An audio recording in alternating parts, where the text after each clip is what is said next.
Good morning students. आज हम पढ़ेंगे suspense account. What is suspense account? सबसे पहले हमको ये देखना है। तो meaning and utility. When in spite of the best efforts the trial balance does not tally, the difference is put to a newly opened account named suspense account and the trial balance is thus made to tally. This is done to avoid the delay in the preparation of final accounts. तो बच्चों होता क्या है कि कभी कभी accountant बहुत कोशिश करता है कि जो भी ट्रायल बैलेंस उसका है वो मैच नहीं हो रहा है, उसको मैच करवाने के लिए वो बहुत ज्यादा एफर्ट्स करता है, बट स्टिल ट्रायल बैलेंस जब मैच नहीं होता है तो उस डिफरेंस को कवर अप करने के लिए एक नया अकाउंट खोला जाता है। इसको हम कहते हैं सस्पेंस अकाउंट। ठीक है, ये एक टेम्परेरी अकाउंट होता है जिसको हम ओपन करते हैं सिर्फ उतने टाइम के लिए जब तक हम ये नहीं एस्टिमेट कर पा रहे हैं कि दिक्कत आ कहां से रही है, डेबिट में प्रॉब्लम आ रही है, क्रेडिट में प्रॉब्लम आ रही है, तो वो किस वजह से आ रही है।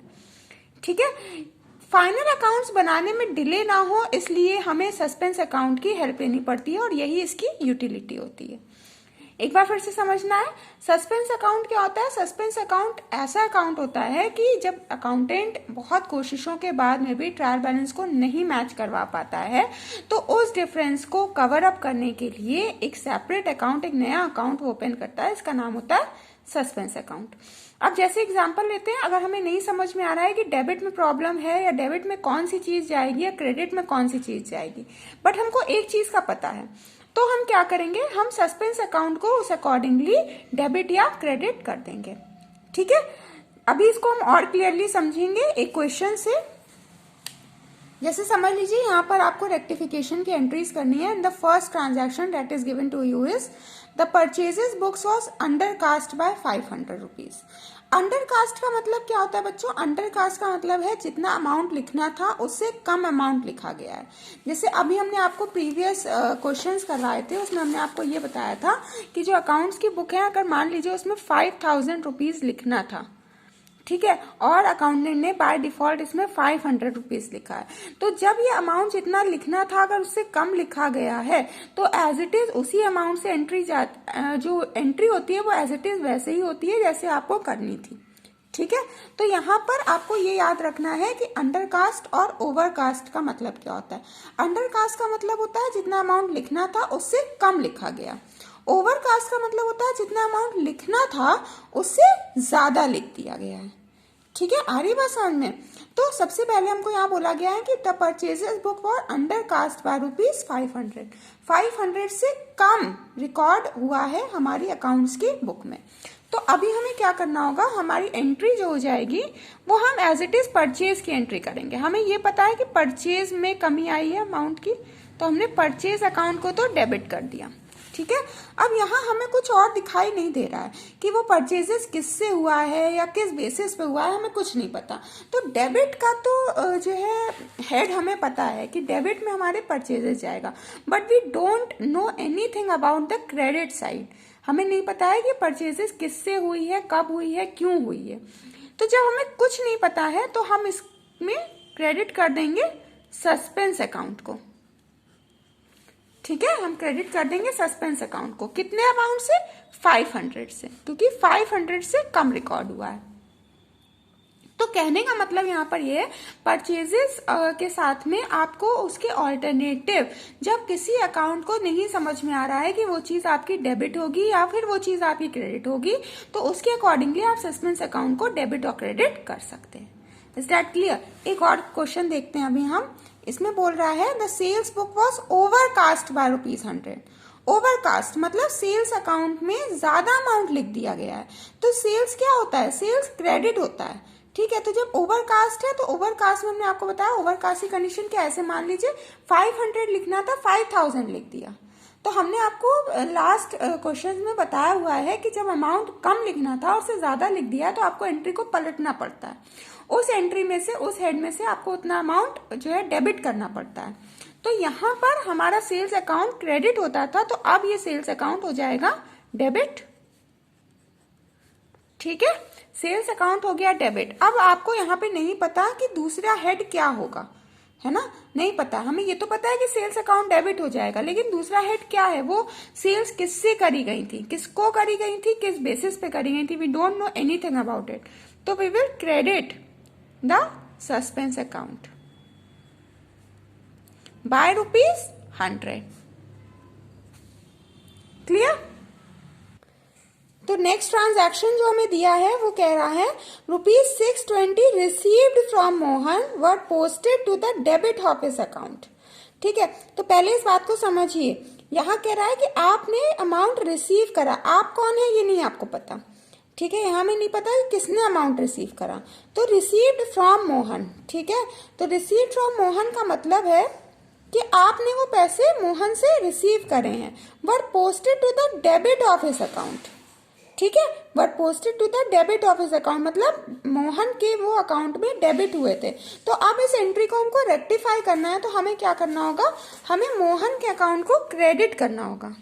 ठीक है, हमने लिखा टू मोहन, और वो पैसे किसने रिसीव करे हैं।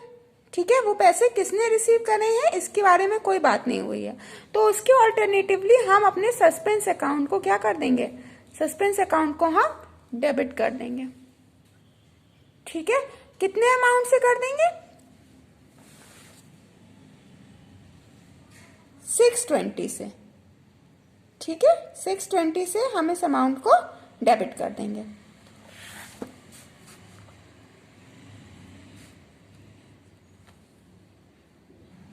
इस एंट्री में हमको बस ये समझना था कि जो अमाउंट आपको डेबिट करना था, अब आप उसको रेक्टिफाई करेंगे तो वो अमाउंट आपका क्रेडिट हो जाएगा। और उसके ऑल्टरनेटिवली हमें नहीं पता है कि कौन सा अकाउंट डेबिट या क्रेडिट होना है, तो हम उसको सस्पेंस अकाउंट में लिखेंगे। जब तक लिखेंगे जब तक हमें नहीं पता चलता है। ठीक है, once the accountant come to know कि which account will be debited और credited, he will rectify that entry again. Start clear? Now let's move towards the next entry. Fourth, the total of the credit of Bhushan account has been over added by 800. क्या हुआ है, भूषण का जो credit amount था, ठीक है, तो मतलब भूषण के अकाउंट को क्या किया गया था, क्रेडिट किया गया था। तो अब हमें क्या करना होगा, हमें अपने भूषण के अकाउंट को डेबिट करना होगा। आपको क्वेश्चन में बिल्कुल स्पेसिफाइड होगा कि एक पर्सन का जो अकाउंट है वो डेबिट हुआ है या क्रेडिट हुआ है। तो भूषण का अकाउंट क्या हुआ था, क्रेडिट हुआ था।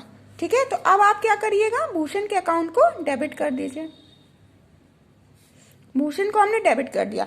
अब यहाँ हमें कुछ और नहीं पता है कि किस कस्टमर की बात हो रही है, किसकी बात हो रही है जिसके में वो ओवर एडेड हुआ है। तो यहाँ हम लिखेंगे टू सस्पेंस अकाउंट। ठीक है, कितने अमाउंट से, 800 से।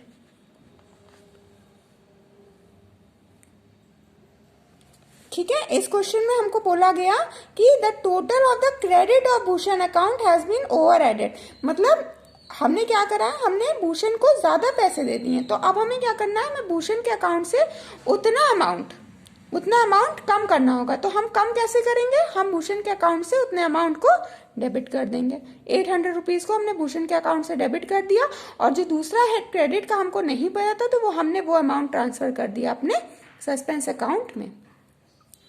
Last entry that is given to you is a discount of ₹282 allowed to a customer has been credited to his account as 228. ठीक है, तो क्या हुआ है, डिस्काउंट अलाउ करा गया है एक कस्टमर को। ठीक है, डिस्काउंट अलाउ करा गया है कस्टमर को, और वो उसके अकाउंट में क्रेडिट हुआ है एज 228। ठीक, तो अब क्या करना है, आपने किसी कस्टमर को, ये पर्सनल अकाउंट का यहाँ पर आप रूल लगाएं, तो पर्सनल अकाउंट का रूल होता है debit the receiver and credit the giver. ठीक है, तो debit the receiver and credit the giver के अकॉर्डिंग यहाँ पर जो हमारा कस्टमर है उसका अकाउंट क्या हो रहा है, क्रेडिट हो रहा है।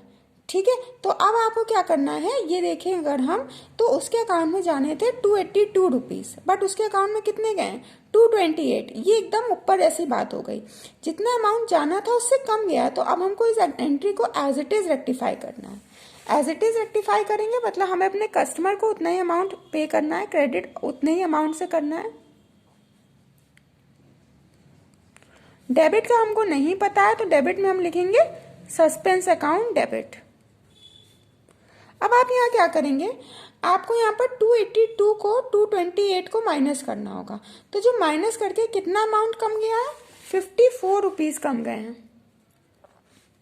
तो आपने 54 से ये एंट्री करी, ठीक है। अब फिर से एक बार समझना है इस बात को। हमने ये बोला कि एक कस्टमर को क्रेडिट करने थे 282 रुपीज और उसके अकाउंट में क्रेडिट कितने हुए हैं, 228 रुपीज क्रेडिट हुए हैं।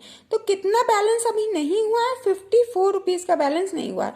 तो जब अमाउंट आपका कम हो रहा है जितना एक पर्सन को देना था, तो आप एंट्री एज इट इज करते हैं जैसा आप जनरल एंट्री में करना है आपको, ठीक है। तो यहाँ पर हमारे कस्टमर अकाउंट को हमको क्रेडिट ही करना होगा और डेबिट हम क्या करेंगे, क्योंकि हमें कुछ नहीं पता है तो हम अपने सस्पेंस अकाउंट को कर देंगे डेबिट, ठीक है। So students, let's quickly revise what we studied in today's class. आज हमने पढ़ा सस्पेंस अकाउंट के बारे में। सस्पेंस अकाउंट में हमने ये पढ़ा कि जब भी जो अकाउंटेंट होता है वो बहुत कोशिशों के बाद में भी ये नहीं जान पाता है, ये नहीं समझ पाता है कि प्रॉब्लम कहाँ से अराइज हो रही है, ट्रायल बैलेंस कहाँ से मैच नहीं कर रहा है। तो उसके लिए उस ट्रायल बैलेंस को मैच करवाने के लिए वो एक सेपरेट हेड खोलता है, इसको हम कहते हैं सस्पेंस अकाउंट, ठीक। उसके बाद हमने पढ़ा एक इलस्ट्रेशन, एक क्वेश्चन जिसमें बोल रहा है the purchase book was undercast by ₹500। Undercast का मतलब हमने आपको बताया, अंडर कास्ट का मतलब है जितना अमाउंट जाना था उससे कम अमाउंट गया है, ठीक है। तो जब आपका अमाउंट जितना जाना था उससे कम गया है तो you will pass the as it is entry that you will pass in journal, okay. आप जनरल में जैसे एंट्री पास करते हैं आप एज इट इज वैसी ही एंट्री पास करेंगे। तो यहाँ पर हमें पता है कि परचेज अकाउंट हमारा डेबिट होता है। परचेज अकाउंट को तो हमने डेबिट कर दिया, अब हमें उसको ऑल्टरनेटिव नहीं पता कि हम किस अकाउंट को क्रेडिट करें, तो हम सस्पेंस अकाउंट को क्रेडिट कर देंगे। Stat clear. नेक्स्ट बोल रहा है question the sales book was overcast by ₹100। Overcast का मतलब होता है जितना अमाउंट लिखना था उससे ज्यादा लिख दिया। तो हमने आपको प्रीवियस क्वेश्चन में बताया है कि जितना अमाउंट लिखना था अगर आप उससे ज्यादा लिख कर रहे हैं तो आपको क्या करना है, आपको उसी एंट्री को पलटना होगा। तो सेल्स बुक क्या होती है, सेल्स बुक हमारी क्रेडिट होती है। अब हम क्या करेंगे, हम अपनी सेल्स बुक को डेबिट करेंगे और उसके अपोजिट हमें किस अकाउंट को क्रेडिट करना होगा, हमको सस्पेंस अकाउंट को क्रेडिट करना होगा, because nothing is given over here by ₹100। Clear. Next है हमारा ₹620 received from Mohan but posted to the debit of his account, ठीक है। तो ये मोहन के डेबिट में पोस्ट हुई है। अब आपको क्या करना है, जब आप रेक्टिफाई करेंगे तो आपको मोहन के अकाउंट को क्रेडिट करना होगा क्योंकि आपने मोहन से पैसे रिसीव करे हैं, ठीक है। तो मोहन ने पैसे दिए तो मोहन इज द गिवर, तो you have to credit the Mohan's account. Personal account के अकॉर्डिंग अगर हम देखें तो debit the receiver credit the giver होता है, ठीक है। तो मोहन कौन हुआ, मोहन गिवर हुआ, तो मोहन का अकाउंट क्रेडिट हो जाएगा और उसके ऑल्टरनेटिवली आप सस्पेंस अकाउंट को डेबिट कर देंगे by ₹620। The total of the credit of Bhushan account has been over added by 800। Credit account open जो हुआ था भूषण के नाम का वो ओवर एडेड हो गया, मतलब 2 बार उसमें 800 रुपीज जोड़ दिए गए। तो अगर हमने भूषण को जो है 800 की जगह 1600 रुपीज का पेमेंट किया तो अब आपको भूषण से 800 रुपीज वापस लेने होंगे क्योंकि आपने सिर्फ 800 रुपीज को देने थे, लेकिन आपने दे कितने दिए, आपने 1600 दे दिए। तो you will take 800 rupees back from Bhushan. तो हमें यहाँ पे क्या करना होगा, हमें भूषण के अकाउंट को डेबिट करना होगा और सस्पेंस अकाउंट को क्रेडिट करना होगा। A discount of 282 allowed to a customer has been credited to his account as 228।